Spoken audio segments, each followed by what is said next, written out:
ఐలమ్మ చాకలైలమ్మ తెలంగాణ పోరాటాన వెలుగమ్మ.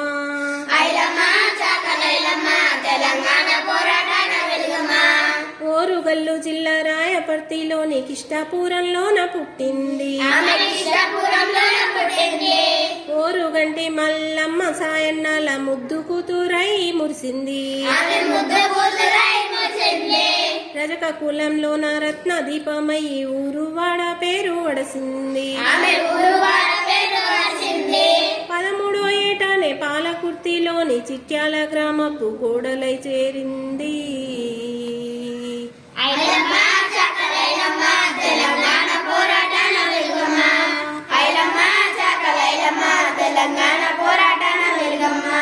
చిట్యాల నర్సింలు సిరుల ఇల్లాలయ్యి మెట్టినింటిలోన మెరిసింది. కులకాయికంతోని కూటికి జాలక వ్యవసాయంను తల పెట్టింది.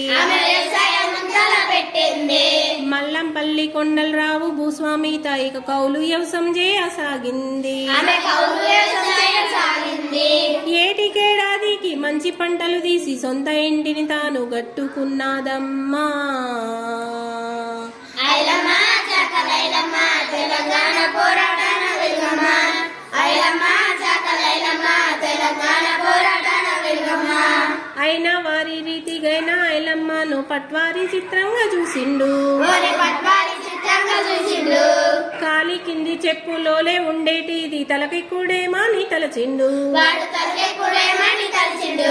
కూలీ చేసేటోళ్ళు కౌలు పనైందని పటపట పనులను కొరికిండు.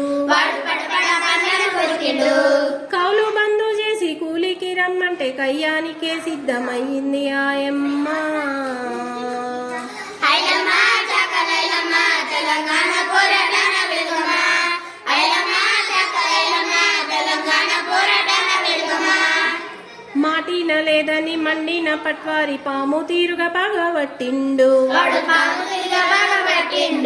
దేశీ ముక్కు రామచంద్రారెడ్డిని కలిసి కుట్రాలెన్నో తాను చేసిండు.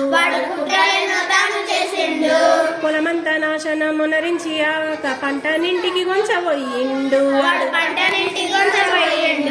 వాణి అన్యాయాన్ని మానక ఎదిరించి కొంగు నడుముకు జుట్టి కోర్టుల్లో గెలిచింది. ఐలమ్మ చాకలైలమ్మ తెలంగాణ పోరాటాన వెలుగమ్మ. ఐలమ్మ చాకలైలమ్మ తెలంగాణ పోరాటాన వెలుగమ్మ. ఈమె తీరు చూసి రామచంద్రారెడ్డి తోకదొక్కిన తాచు అయ్యిండు. వాడు రౌడీలు గుండాలు రజాకర్లను కూడి ఐలమ్మనే అనచ చూసిండు. వాడు ఐలమ్మనే అనచ చూసిండు. ఇల్లు ఇల్లంతాను కొల్లగొట్టించిండు. ఇంటికి నిప్పు పెట్టించిండు. వాడు ఇంటికి నిప్పు పెట్టించిండు. పెన్మిట్టి కొట్టించి కొడుకులా చంపిన దుర్మార్గులకు ఆమె దుర్గమ్మ అయ్యింది.